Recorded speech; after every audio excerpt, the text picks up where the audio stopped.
Salut, moi c'est Guillaume, ton hôte. Je suis gay et j'ai été très longtemps sexuellement bloqué. Ce podcast, c'est comme un guide. Chaque épisode t'aide à sortir du non-dit, à entendre tes désirs et donne des conseils pratiques pour ta vie sexuelle ou amoureuse. J'essaie de vivre de ce podcast, alors si tu aimes mon contenu, fais un don. Tape bit.ly/comment devenir dans ton navigateur. Tu auras aussi mon Instagram pour voir ma petite tête et les infos pour venir à une rencontre entre auditeurs dans ta ville. Allez, place à ton épisode, bonne écoute.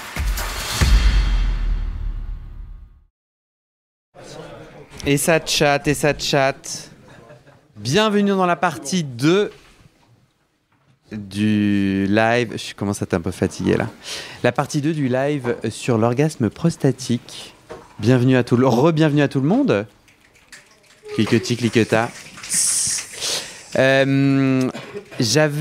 Alors attends, j'ai pas très bien préparé mon intro. Qu'est-ce qu'on dit ? On dit qu'on est content d'être là, que l'épisode 1 était très intéressant et qu'on va faire un épisode 2 sur l'orgasme prostatique. On dit merci au bar Merci Marcha qui nous accueille pour cette nouvelle édition. Si jamais il y a des gens qui veulent rejoindre des rencontres ou des lives, ça se passe sur le site interweb bit sans e.ly/comment l'avenir. Est-ce que j'ai oublié quelque chose ? Aidez-moi à faire mon intro. Qu'est-ce qu'on dit aux gens ? Est-ce qu'il y a quelqu'un qui peut dire pourquoi il faudrait faire un don au podcast ? Là, les gens vont se dire, mais quelqu'un veut faire ma pub ? Ah, t'es trop sympa, Joël. T'es trop chou. C'était pas prévu, hein. C'est pas grave.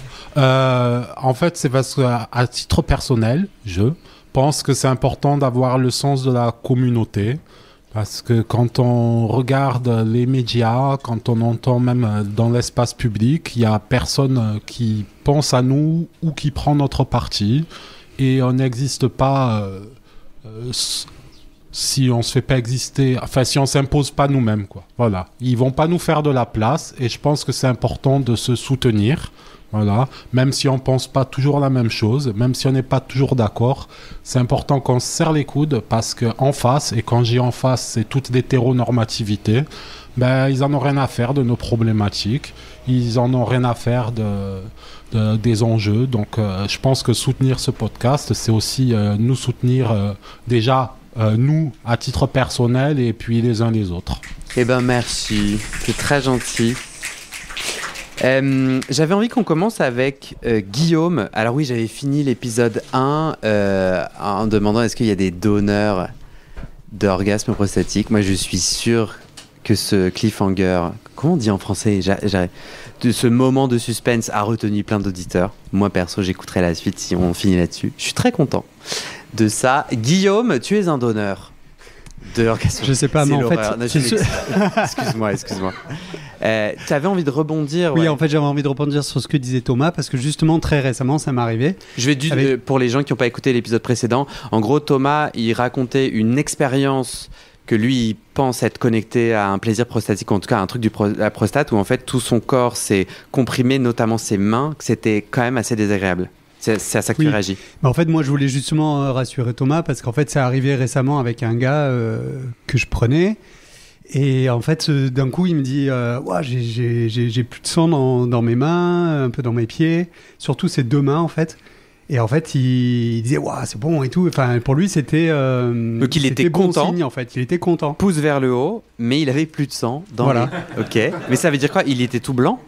Non, je n'ai pas regardé, comme il n'avait pas l'air inquiet. Tu regardais où ? J'aime bien les aisselles, moi. Ah ouais ? Ok. Moi, je t'écoute. Hein. Moi, je trouve que c'est pas mal comme autre sujet. Flemme de l'orgasme prostatique. Non, mais en tout cas, il n'était pas inquiété. Et quand il a dit j'ai plus de sang dans les mains ou dans les pieds, c'est ça que tu as dit ? Oui, voilà, mais ça veut plutôt apparemment, dire ça avait l'air ça avait l'air d'être la première fois aussi pour lui, parce qu'il avait l'air d'être étonné, mais en même temps, il disait c'est bon signe. Enfin, il était content. Ah, ok. Et le lendemain, on l'a refait, ça lui a refait pareil. Et entre les deux, il a pu marcher, se servir de ses mains. Enfin, ça allait, quoi. Ok. Et alors, toi, est-ce que tu as l'impression d'avoir petit à petit... Est-ce que toi-même, tu te fais pénétrer ou toi-même, tu as du plaisir ou toi-même, tu te dois C'est rare, en fait. Ok. Enfin, ça m'est déjà arrivé, mais ouais, c'est rare. Mais j'ai jamais eu ça. Cette envie, c'est pas Non, une... non, j'ai jamais eu les mains... Enfin, j'ai jamais eu ce problème de pas de sang dans les mains, quoi. Ok. T'as déjà eu ce que tu penses être un orgasme prostatique? Bah, en fait, quand t'as posé la question, au début, j'ai répondu, je sais pas, parce qu'en fait, c'est quoi la définition? Voilà, bon, après tout ce qu'on a dit, je pense que oui, j'ai déjà eu des orgasmes. Et justement, je me disais, c'est pour ça que j'offrais à parler du plaisir anal, parce que moi, s'il n'y a pas le plaisir prostatique, je vois pas trop l'intérêt, en fait, de la pénétration, parce que pour moi, c'est... En fait, la première porte, c'est difficile à passer, mais justement, si c'est pas pour accéder à la deuxième, je vois pas trop l'intérêt, en fait. Donc c'est pour ça que au début, je comprenais pas trop. Ok. Mais effectivement, voilà, il y en a qui prennent du plaisir que analement, mais c'est pas trop mon expérience, j'ai l'impression, quand je prends quelqu'un. Ok.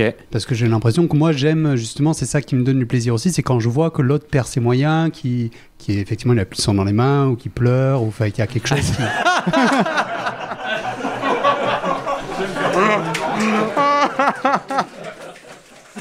Attends, il y a énormément de choses à déplier. Non, mais quand il pleure, genre vraiment, il y a des...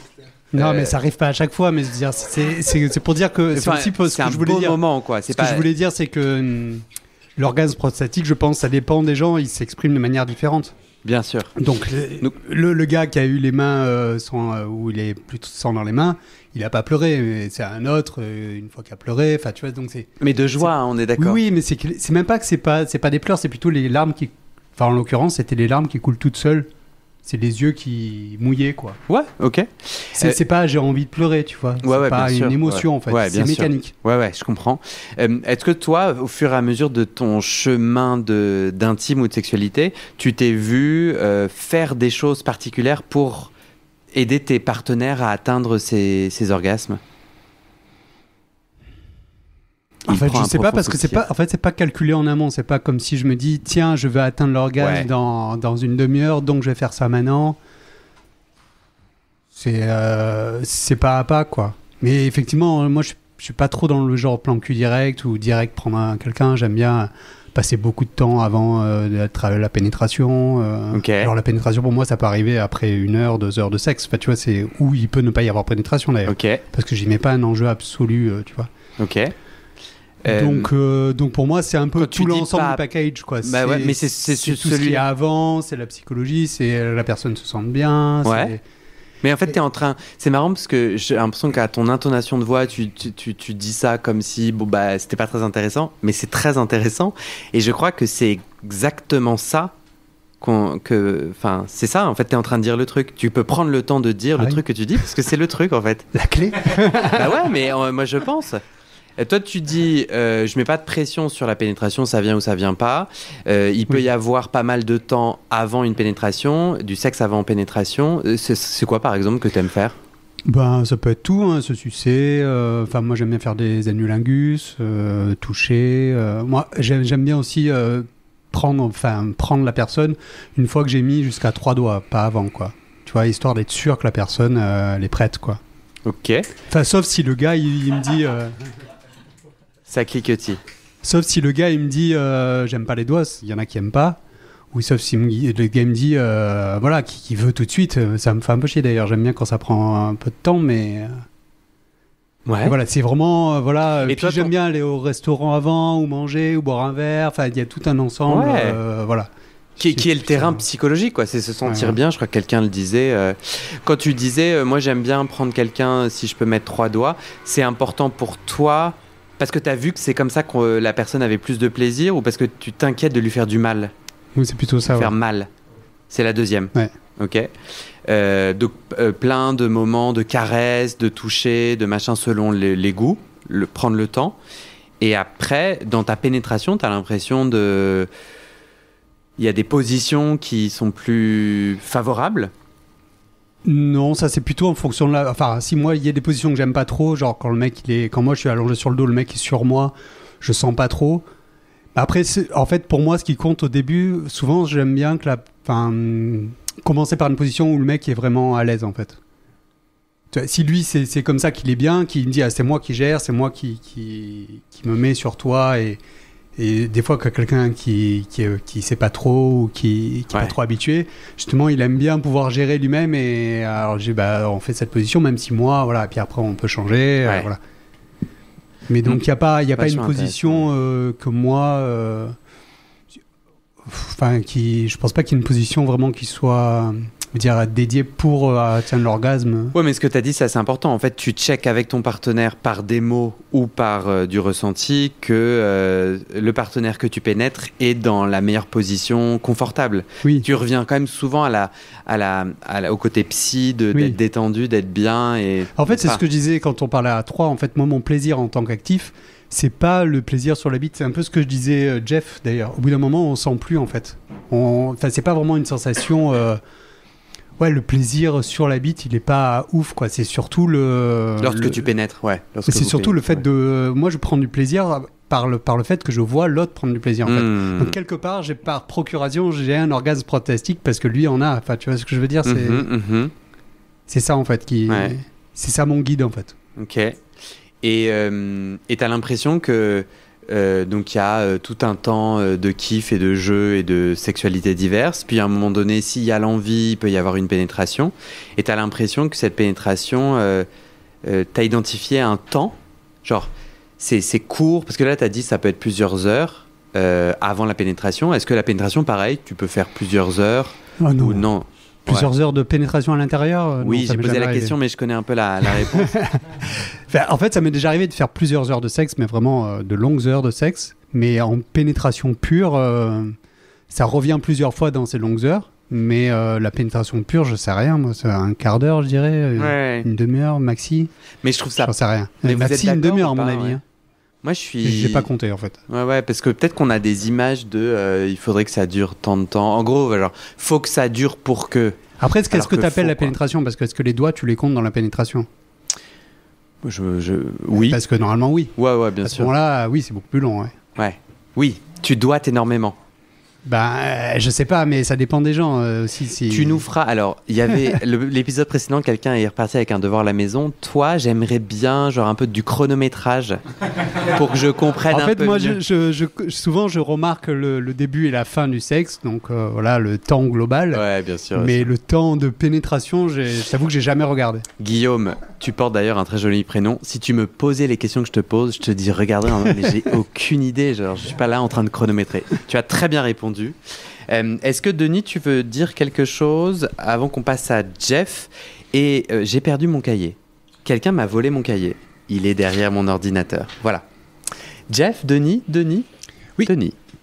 Là, ce qui est intéressant dans le témoignage de Guillaume, c'est le côté de se mettre dans de bonnes conditions, de se préparer. Un orgasme est un réflexe, et donc un réflexe, on peut l'atteindre si on est détendu.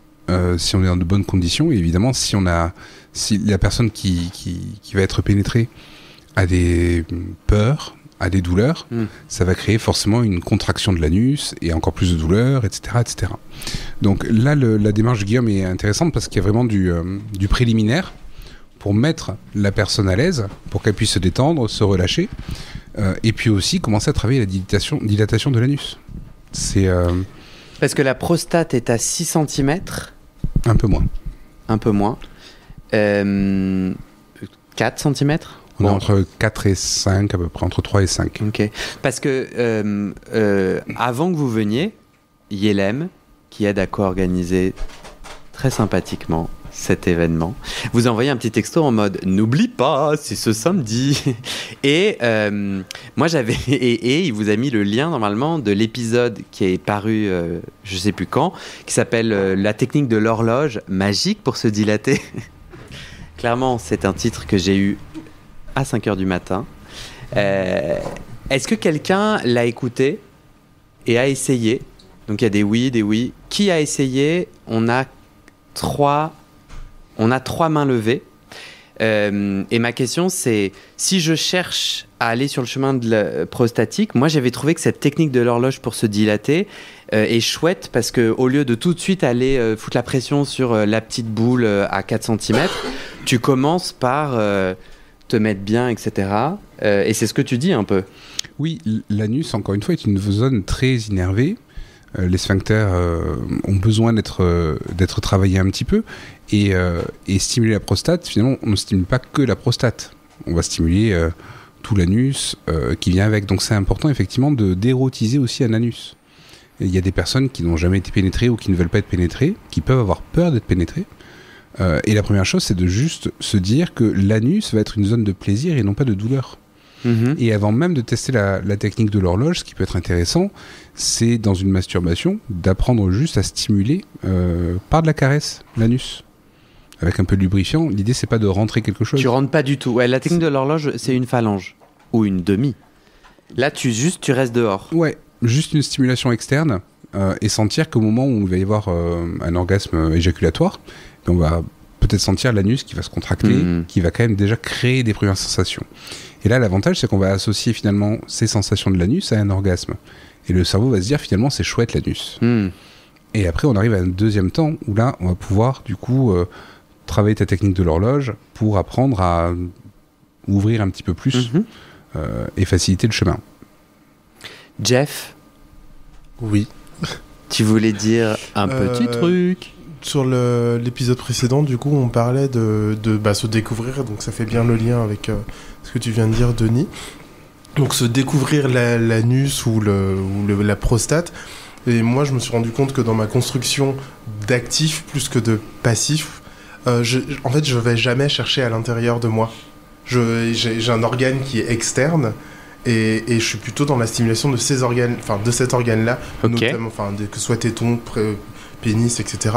Et en commençant à écouter le podcast, je me suis posé plein de questions de où je devais aller chercher, où je pouvais aller chercher à minima, et pourquoi j'allais pas chercher à certains endroits. C'est quoi le début de tes réponses? Pourquoi? Parce qu'en fait, je suis navré de dire ça. Je suis vraiment navré de dire ça. Un homme, ça se fait pas pénétrer. Et je suis navré, mais je le dis avec la tendresse que j'ai pour tous les hommes que j'ai pénétrés.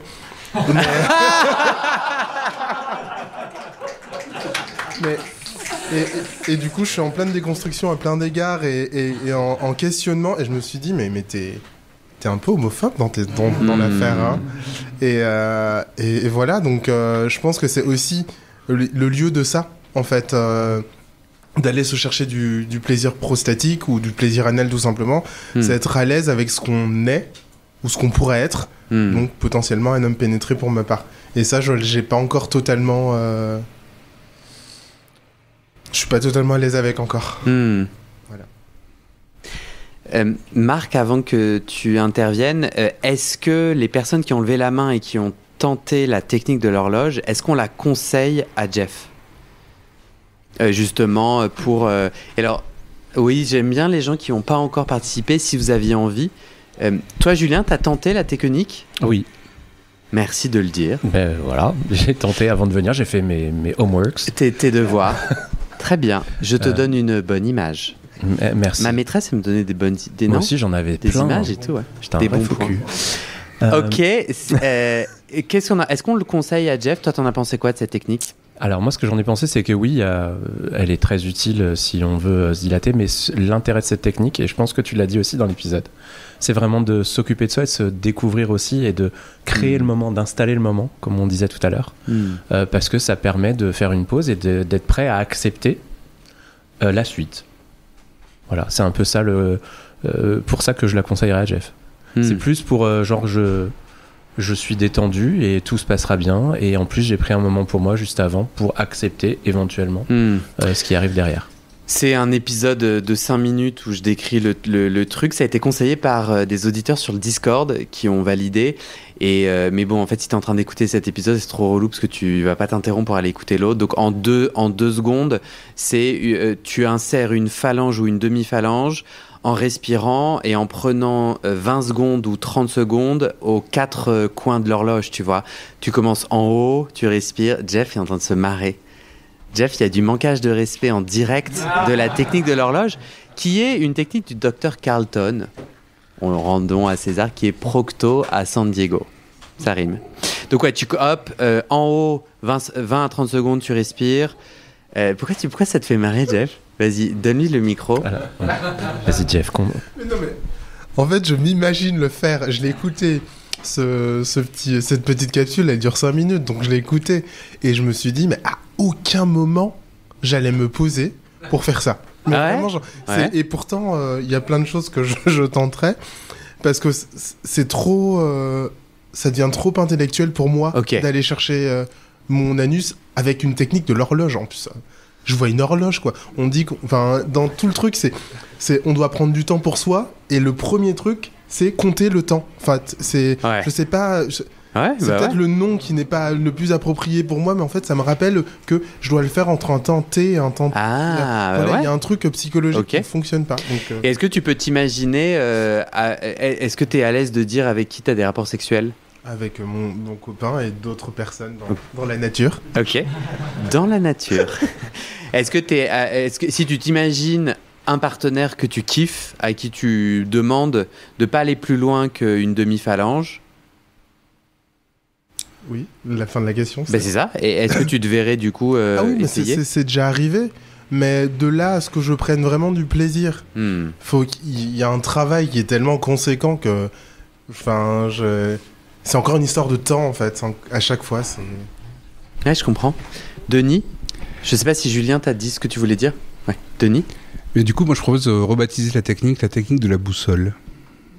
Ah, nord-ouest, est, très bon. Excellent. Et puis, c'est avec une boussole qu'on part exploration.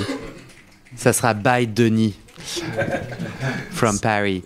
Si je peux peut-être aller un peu plus loin sur tes sensations, Jeff, moi je t'inviterais à le faire seul et à le faire en te masturbant pour avoir une double excitation. Si tu stimules l'anus alors que t'es pas franchement excité, que tu le fais pour le faire, il y aura rien. Ça sera des sensations bof. Alors que si tu te masturbes en même temps, tu vas créer aussi du désir, tu vas créer des sensations agréables et tu vas pouvoir associer les deux finalement. Et je rajouterais lubrifiant. Soit tu craches, soit... Mais genre, les gens qui pensent... Enfin, bon, non, pardon, on dit pas les gens et tout, mais moi, sans lubrifiant, c'est pas possible, quoi. Et vraiment, ça transforme ta sensation. Après, si jamais t'essayes sans lubrifiant et que t'es content, c'est trop cool, hein, chacun son corps. Mais je trouve que... pour moi, c'est une condition, quoi. C'est essentiel. Est-ce qu'on pourrait dire où est la prostate? Parce que depuis tout à l'heure on en parle, mais on n'a pas vraiment parlé de la prostate. Juste à côté du nez.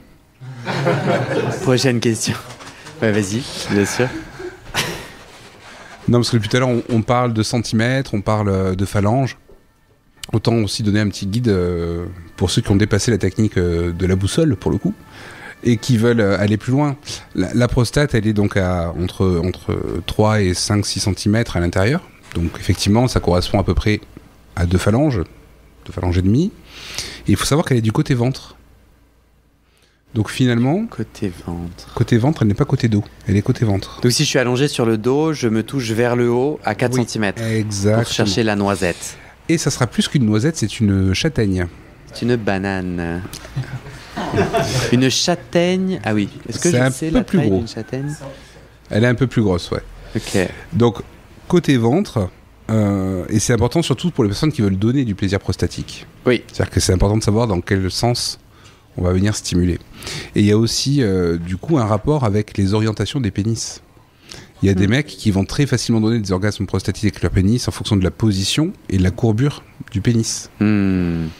Donc si par exemple on a un pénis qui monte plutôt vers le haut, il y a plus de chances qu'on vienne stimuler la prostate du partenaire si lui il est sur le dos, les jambes en l'air. Alors que si on part vers l'avant, volte-face. Volte-face.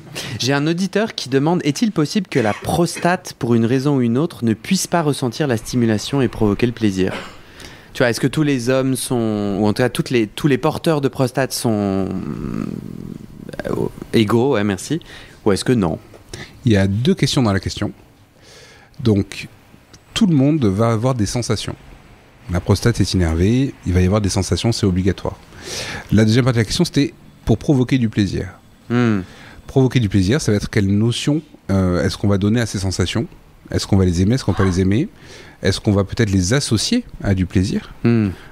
Ça aussi, hein, ça dépend de comment se passe l'acte, comment se passe l'interaction avec la personne. Donc finalement, tout le monde peut avoir des sensations, mais tout le monde ne peut pas forcément en tirer du plaisir. Ouais. Thomas le disait bien, et moi je suis plutôt team Thomas. Hein. Si tu me stimules la prostate, je suis pas sûr. Je sais pas, faut que j'y réfléchisse. Mais je pense qu'en fait, j'ai besoin de Guillaume. Non, mais tu vois, en fait, ce que Guillaume a dit en mode on prend vraiment plein de temps et il y a une montée de désir. En fait, je pense que c'est ça qui me manque pour vraiment pouvoir cultiver le plaisir prostatique. Parce que sinon, moi tout seul, j'ai un peu du mal, quoi. On a Pierre, la police, Pierre et Red. Pierre.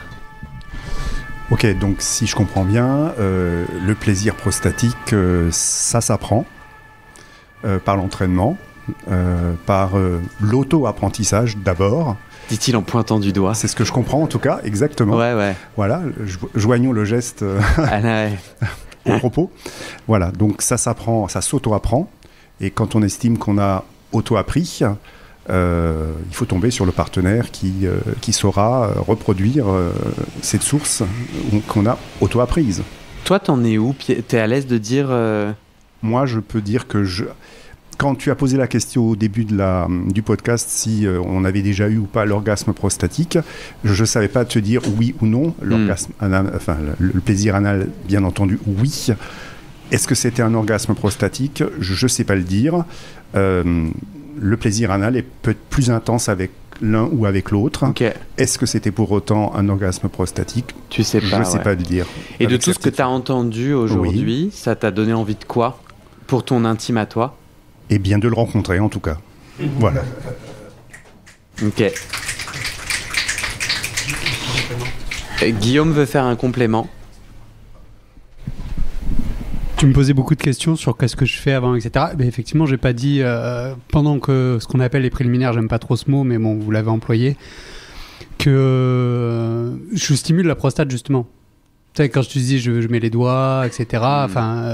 Quand je mets les doigts avant, je vais justement chercher la prostate. Donc peut-être qu'aussi dans le cheminement, j'ai quand même stimulé avant, quoi. Et j'essaye de sentir, voilà, si la personne est réceptive ou pas. Ouais, bien sûr. Voilà. Merci. Tu seras notre chef prostate. Red.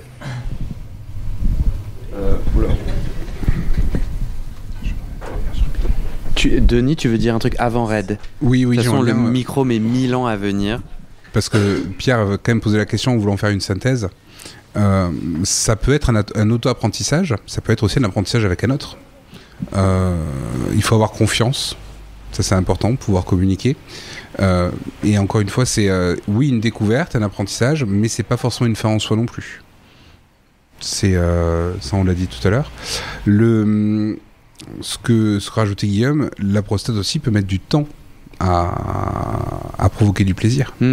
C'est-à-dire que vous pouvez tenter 3-4 fois ne jamais avoir un plaisir prostatique ou un orgasme prostatique, et des fois le faire en quelques minutes, paf, ça va arriver. Et d'autres fois ça va durer des dizaines de minutes, voire plus, et ça viendra pas spécialement.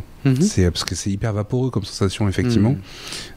Et plus la pratique s'installe, plus les sensations vont être connues et reconnues, comme ce qu'on disait sur la masturbation finalement. Donc c'est une conquête finalement qui se fait progressivement. Red. En fait, moi j'ai une interrogation qui va peut-être nous renvoyer à l'épisode précédent, mais je m'interroge sur la définition de l'orgasme et surtout sur le caractère évolutif de l'orgasme, c'est-à-dire que est-ce que déjà c'est quelque chose de commun, la définition, c'est-à-dire qui est partagée un petit peu, ou c'est quelque chose de personnel chez chacun? Je pense que le dénominateur commun c'est le plaisir, mais l'orgasme en lui, est-ce que c'est pas quelque chose de plus personnel et surtout évolutif? Concrètement, moi au début, en fait, je pensais en ayant avoir des orgasmes en étant, comme on appelle, je sais pas, homme fontaine. L'envie d'uriner en fait quand je suis passif, et après c'est devenu quand j'arrive à jouir mais vraiment sans me toucher. Et aujourd'hui ma définition de l'orgasme, c'est vraiment un séisme dans l'épicentre et vraiment au niveau de la partie de l'anus, avec des ondes qui se répartissent dans tout le corps et des sensations à la fois grossières et subtiles. Et surtout, la durée, c'est-à-dire que l'acte, il peut se terminer, le lendemain, je me réveille et je suis toujours dans cet état, en fait, de flottement. Ça n'a rien à voir avec les produits. Eh ben, dis donc, Juste pour préciser, mais... c'est très convaincant, hein. Et donc, je me dis, est-ce que c'est vraiment quelque chose qu'elle évolue aussi avec le temps et Alors, c'est de la définition... Toi, ce que tu dis, c'est les différents moments de ton chemin intime, ils sont séparés par combien d'années? Ouais, c'est quelques années quand même. C'est sur 10 ans, sur les 10 dernières années. Oui, voilà, on va Au dire, début, ouais. quand on te pénétrait ou on te doigtait, on me pénétrait. on te pénétrait, Ouais. tu avais cette envie d'uriner. Exactement. Petit à petit, ça s'est arrêté. Tu sais pourquoi ça s'est arrêté? En fait, je sais parce que ça devrait évoluer vers quelque chose d'autre. Ok. T'as changé de partenaire? Et changer de partenaire ou avec d'autres partenaires en dehors de la relation de couple. Mais surtout, en fait, c'est plutôt c'est-à-dire que pendant un temps, ça procurait des certaines sensations, c'est-à-dire c'était ma définition à moi, Ouais. jusqu'au moment où j'en découvre une nouvelle. Et tu sais, le point de bascule, c'est juste par hasard. Bah, le point de Une bascule. autre fois, tu te fais pénétrer et là, pouf, Ouais. tu ressens une nouvelle chose et tu sais pas l'expliquer. Exactement. En fait, je pense que la chose qui se répète, c'est un peu le caractère exceptionnel et intense du moment. C'est-à-dire, et des sensations. Et c'est pour ça que moi, je me disais, c'était un orgasme parce que c'était tellement exceptionnel et intense. Et après, ça s'est répété en faisant d'autres pratiques, comme je viens ou en l'expérimentant différemment. Est-ce que tu peux mettre des mots sur ces différences d'expérimentation? C'est ça en fait, c'est-à-dire que juste le fait de uriner sans en avoir envie, c'est-à-dire être poussé à uriner, pour moi c'était en fait ça procurait vraiment un plaisir intense. Ok. Et après c'est le jour où je suis arrivé à jouir sans me toucher, pour moi c'était un plaisir intense. Ouais. Et après Mais tu sais pas ce qui s'est passé de différent, à part juste le temps qui est passé. Le partenaire, je pense des skills différents. Et voilà, et c'est ça qui emmène à découvrir quelque chose de différent. Ouais. Dans ce que Guillaume décrivait, tout ce qu'il a décrit, est-ce que tu... Je pense maintenant, avec l'expérience, je sais en tout cas que le plus important, ça m'appartient, c'est l'alchimie. Et je pense qu'il y a une bonne connexion, une bonne alchimie, on est bien disposé à arriver à quelque chose de plus orgasmique. Ouais, ok. Merci. Donc du coup, j'ai envie de comprendre, toi aujourd'hui, quand tu as ces expériences très puissantes, c'est à chacun de tes rapports, si tu le souhaites? Non. Tu peux mettre proche de ta bouche? Non, c'est pas à chacun de mes rapports. C'est vraiment, enfin, je veux dire, si c'est à chacun de ces rapports, je sais pas, ça deviendra plus exceptionnel, ça deviendra plus en fait orgasmique pour moi, en fait, pour que je puisse l'identifier. Donc, tu as des rapports sexuels sans orgasme prostatique, exactement, qui correspondent à plutôt 95% de ta sexualité, et genre une fois par mois. Le pourcentage exact, je l'ai pas. C'est bien dommage. Non, mais tu vois, quand je vis ce moment-là, je l'identifie, et surtout en fait quand je sais que ça perdure dans le temps. Ouais, c'est cette puissance-là. Exactement. Et là, je me dis, c'était vraiment un orgasme. Est-ce que ce moment exceptionnel, c'est toi tu peux avoir un pouvoir dessus, c'est-à-dire c'est toi qui peux le générer? Donc avec le même partenaire, parfois t'as des rapports sexuels comme ça exceptionnels et t'as compris comment les faire advenir ou pas? Je peux te dire que je suis plutôt au début de cette nouvelle phase d'orgasmique. Donc, par exemple, ça m'est arrivé 2 fois avec le même partenaire. Mais j'ai pas forcément un recul pour en établir en fait une... Comprendre pourquoi. Tes devoirs à la maison. Parce que là, aujourd'hui, t'es à l'aise de dire si t'es en couple ou en... je suis en couple. Et en couple ouvert. Ouvert, exactement. Et du coup, et ces orgasmes prostatiques, ils arrivent avec différentes personnes. Et ton copain aussi? Oui. Ok. Exactement. Merci. Denis? Ce qui est intéressant avec l'orgasme prostatique aussi, c'est qu'il est beaucoup plus diffus, beaucoup plus long, beaucoup plus intense. Et surtout, on peut en avoir plusieurs. On peut les enchaîner. Donc c'est autant avec un orgasme éjaculatoire, on va avoir la phase réfractaire qui va nous faire retomber et on va avoir besoin d'un petit peu de temps pour recharger les batteries, autant avec l'orgasme prostatique, on peut continuer à faire une stimulation et enchaîner les orgasmes.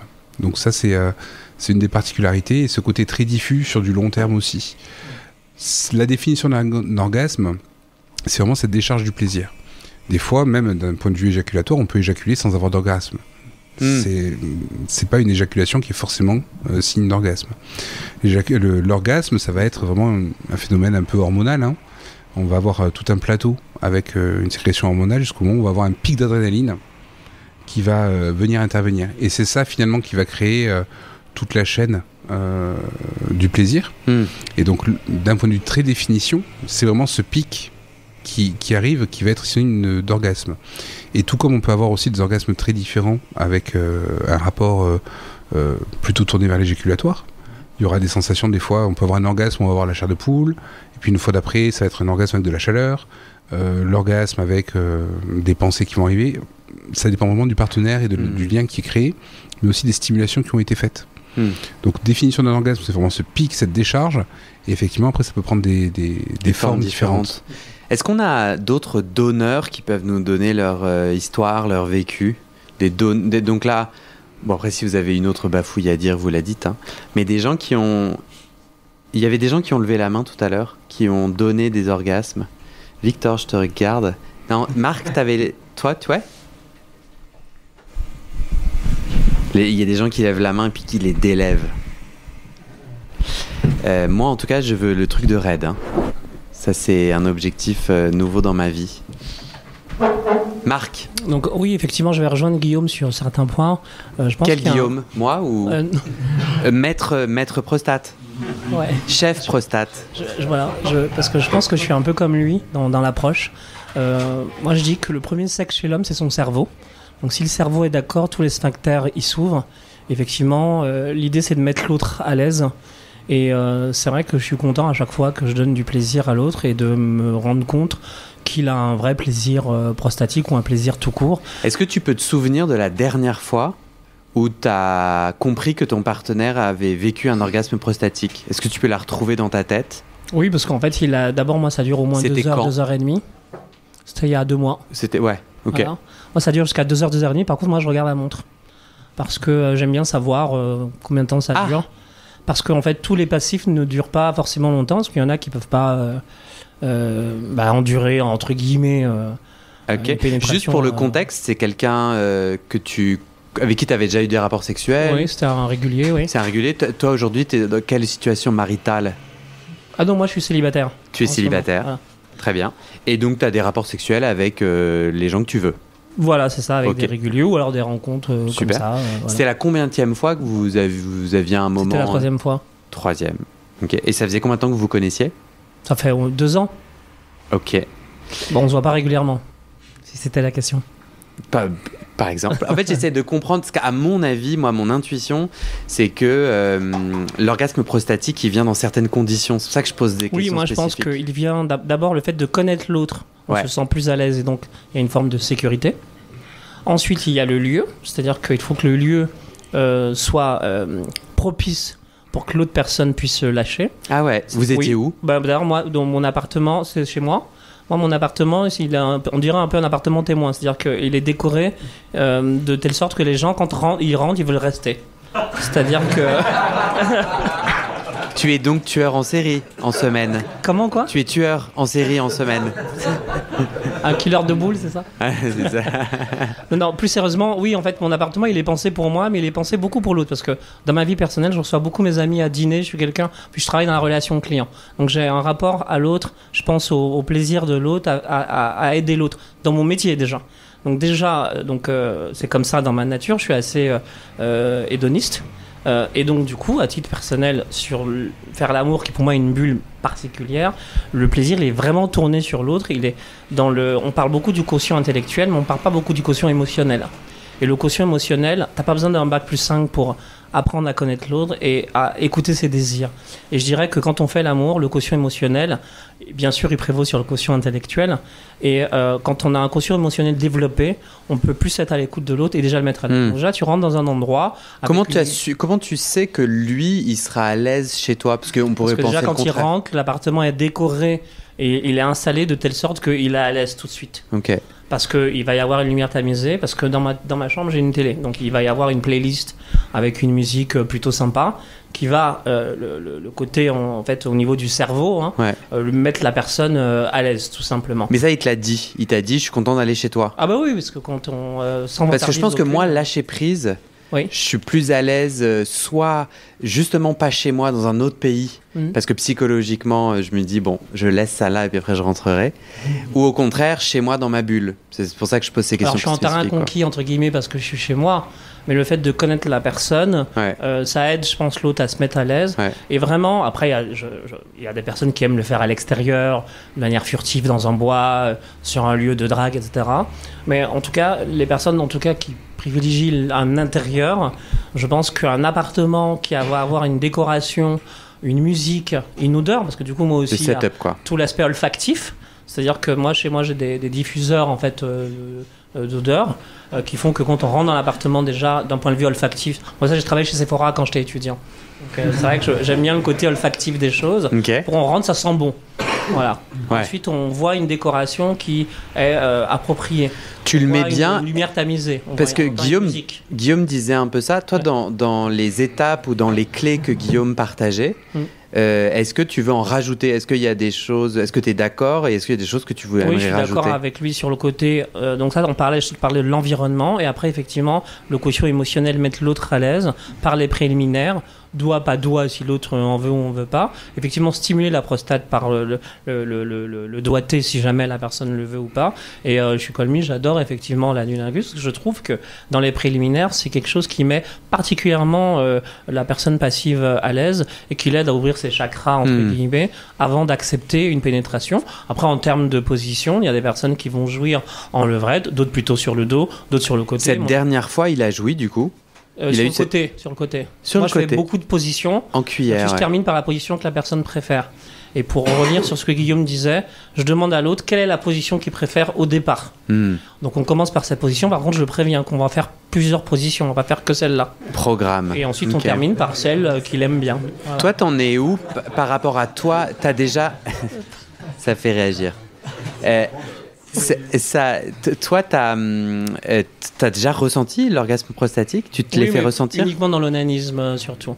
J'ai dû le ressentir une fois en étant passif avec un mec il y a, je sais pas, 5 ans. Mais moi, c'est pas spécialement mon kiff ou alors, après, je suis pas fermé, parce que c'est vrai que tout à l'heure, Jeff, il disait un homme... Je pense que la publicité, les marques communiquent beaucoup en mettant l'homme doit pas pleurer, viril, machin, c'est des conneries. Je pense qu'en fait, au contraire, moi-même, je parle beaucoup de sexualité avec mes amis hétéros, et j'ai beaucoup d'amis hétéros qui se font bouffer le cul, qui se font doigter par leur nana, qui se masturbent dans leur salle de bain quand ils sont seuls, et je les encourage à continuer de le faire, parce que je trouve que c'est très bien. Et j'encourage aussi mes copines hétérosexuelles à s'ouvrir aussi, parce que les nanas, elles se disent « Ah, je sais pas s'il veut », mais si elles sont pas prêtes à accepter de doigter leurs copains, à leur bouffer le cul, le mec, il va avoir envie, mais il va pas l'exprimer parce qu'il va se dire elle va croire que je suis gay. Parce que beaucoup d'hétérosexuels rapportent ça à l'homosexualité. Alors que pas du tout, c'est pas parce que... C'est vrai, le plaisir prostatique. Mais non, c'est pas tant qu'on a une prostate des gays. Et le cancer de la prostate, il dit pas je vais aller que chez les gays ou que chez les hétéros. La maladie en général, elle va partout. Donc moi, mon discours avec mes amis, on parle énormément de cul, mais aussi je suis sérieux, je vous rassure. Et de parfum d'intérieur. Et de parfum d'intérieur. Ouais. Merci Iker. Donc non, l'idée c'est de se dire que... T'arrêtes de mettre autant de marques dans mon podcast, là, en plus des marques de merde qui vont me donner 0 thune. Toi, tu as le droit d'avoir des parfums Ikea. Ouais, en fait, ce que j'aime bien, c'est que vous savez, on dit qu'on choisit pas sa famille, on choisit ses amis, on a les amis qu'on mérite. Et moi, je suis content parce que je suis entouré de gens où il y a absolument aucun tabou, hétéro ou homo. Alors j'ai très peu d'amis homo. Bon, c'est pas fait exprès, c'est comme ça. Je suis surtout entouré d'hétéros. Donc voilà, c'est comme ça. Et donc du coup, vraiment, on parle de tout et on est à l'aise avec tous les sujets. Je suis peut-être le plus cochon dans ma discussion avec eux.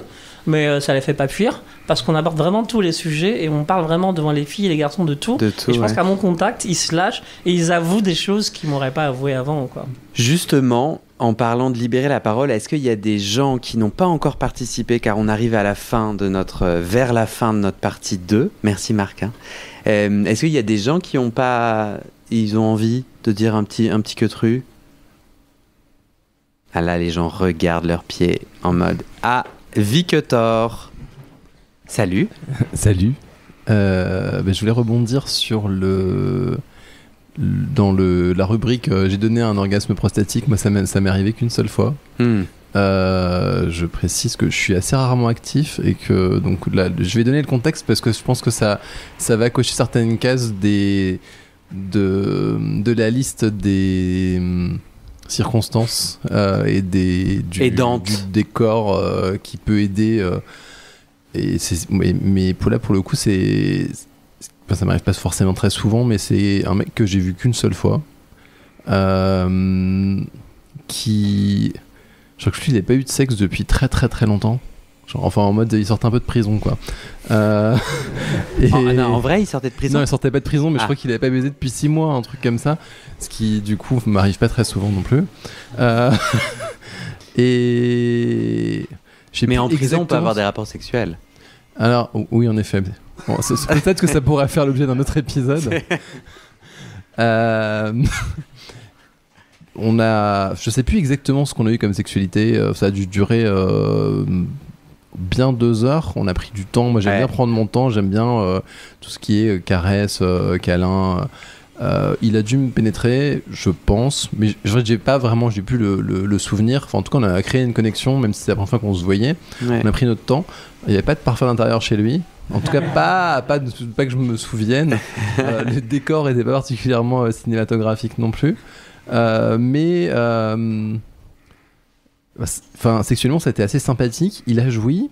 Donc, au bout de 2 heures, et puis après, il me demande tu peux me doigter, s'il te plaît? Je fais évidemment, j'y vais. Ok. Et là, donc je commence à lui masser la prostate, mais vraiment, et au bout de, je sais pas, quelques minutes, même pas, il commence à être secoué de spasmes. Et là, j'étais là, mais c'est comme si j'avais vu une licorne en fait, parce que pour moi, c'était resté dans le mythe. Parce que moi, j'ai eu beaucoup de plaisir anal sans forcément avoir été un jour secoué de spasmes. J'ai eu du plaisir anal qui pouvait durer pendant plusieurs heures après les rapports.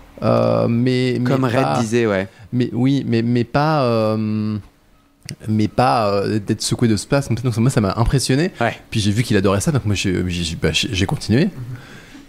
Ça lui est arrivé 3 fois de suite. Et c'était fort, c'est-à-dire tu massais, parce que là t'as fait un geste où on a l'impression que tu l'as perforé avec ton avant-bras. Avec un marteau-piqueur, non. C'était pas en mode chantier, on perforait pas le bitume, marteau-piqueur. Non, j'y allais vraiment doucement. Ouais. Je devais avoir 2 doigts et puis je faisais des petits ronds sur la prostate. Donc évidemment, comme vous expliquiez, Denis Guillaume avant, vers le haut, puisqu'il était sur le dos. Ouais. Je le cherchais vers le haut. Et de cette petite chatte, il avait les jambes massait, en fait. Il avait les jambes écartées. Je crois. Oui, je pense que oui, j'imagine. J'ai plus le souvenir. J'ai plus la photo en tête, mais je pense, ouais. Et donc j'allais tout doucement, mais vraiment tout doucement. Et il est devenu dingue. Okay. Et j'étais là, waouh. Et c'est intéressant parce que tu as noté, il avait déjà éjaculé. Oui, il avait déjà éjaculé, donc c'est vraiment, ça a aucune corrélation. C'est ça que j'ai trouvé intéressant. Et je l'ai vraiment vu, limite possédé quoi par le truc. Moi, ça m'a fasciné. Moi, j'ai voulu le revoir, il a jamais voulu. Je sais pas pourquoi. Mais bon, c'est pas grave, on s'en fout. Il est retourné en prison, peut-être. Peut-être qu'il faisait ça mieux là-bas. Mais bref, voilà, ça c'est mon expérience de l'orgasme prostatique. Et j'étais là, ouais, ça existe. Et toi, tu l'as pas ressenti sur toi? Alors moi, j'ai déjà ressenti des étincelles au niveau de la prostate. J'ai le stimulateur prostatique, l'Aneros, qui vibre pas, celui dont tu as parlé avant. Je l'utilise pas forcément hyper souvent. J'ai un peu du mal à prendre du temps pour l'utiliser. Mais c'est un de mes objectifs d'atteindre ça. Super. Voilà. Et la technique de l'horloge, t'avais ou renommée de la boussole? De la boussole, j'ai testé une fois, très récemment. Ça marchait bien. Ouais, si, ça marche bien. Ok. Après, j'ai pas de retour particulier, de trucs particuliers. Bah, moi, j'ai testé et j'ai trouvé que c'était ouf, quoi. Voilà. Moi, j'ai vraiment trouvé que ça... Joël demande le micro. Moi, j'ai vraiment trouvé que ça... En fait, ça retardait, ça ralentissait un moment. Après, ouais, j'avoue, Jeff disait à juste titre, on n'était pas là en train de compter et c'était pas mécanique et tout. Mais ça... Après, peut-être que j'ai des partenaires qui vont trop vite pour moi, possiblement, et je me suis déjà fait la réflexion. Voilà, donc j'étais très content de cette technique. Joël? Alors moi, c'est juste pour partager une anecdote, voilà. La technique de l'horloge, donc je connaissais pas le nom et je l'ai essayé il y a pas longtemps. Mais pour dire en fait que c'est dans un contexte pas du tout sexuel, on l'a effectué sur moi. En fait, c'était chez le promptologue. Ok. Voilà. Et franchement, je sais pas si c'est dû à son métier, mais j'ai failli bander quand il l'a fait, quoi. Donc, voilà. Mais pourquoi ton proctologue? Parce que la technique de l'horloge, ça dure assez... Non, mais il avait besoin de... en fait, c'était un toucher rectal. C'était un toucher rectal, quoi. Et il vérifiait s'il n'y avait pas de récidive suite à papillomatose. D'accord. Et t'avais des condylos, mais il vérifiait parce que il avait juste une demi-phalange. Oui, enfin, il faisait le tour, là. Donc, 3 heures, 6 heures et tout, là. Ok. Et j'ai failli bander, quoi. Donc, voilà. Donc, c'était juste... je te remercie de cette anecdote qui va peut-être conclure cet épisode. Est-ce que quelqu'un a une dernière... Red a une dernière bafouille? Vas-y, le micro, s'il te plaît, Joël.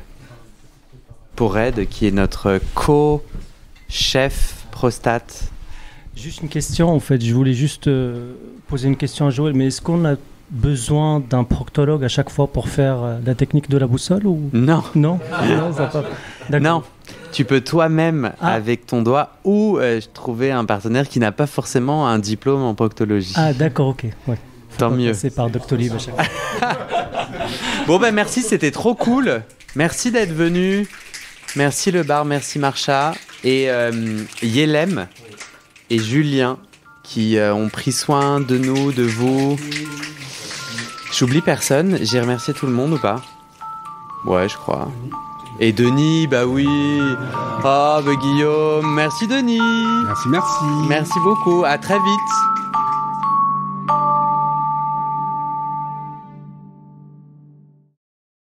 Et c'est la fin de cet épisode.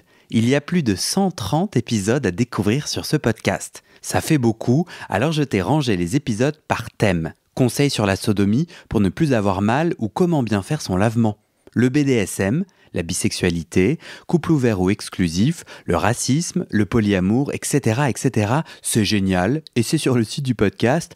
Tu tapes bit.ly/comment devenir dans ton navigateur. Ah, une dernière chose, ne t'en va pas, si tu aimes mon contenu et que tu veux que ça continue mais tu ne peux pas devenir un des 400 en me soutenant financièrement, tu peux m'aider en quelques clics. Écoute bien, il te suffit de cliquer sur s'abonner ou suivre sur la page du podcast dans ton app d'écoute et de mettre 5 étoiles. Ces petits clics qui te prennent 5 secondes, ça fait vraiment une grosse différence pour le futur du podcast. L'algorithme se met à pousser automatiquement le podcast à plus de gens. Ça me permet alors de trouver les prochains témoignages et des potentiels futurs donateurs, donatrices. Et j'ai pas beaucoup de temps pour arriver à l'équilibre financier. Tant que j'ai pas trouvé 400 personnes qui donnent chaque mois, je dois utiliser mes économies et ça ne va pas pouvoir durer. D'ailleurs, pour devenir un ou une des 400 et faire un don pour que le podcast continue, va sur le site du podcast. C'est toujours le même lien, bit.ly/comment devenir. Merci pour ton aide et à très bientôt dans tes oreilles.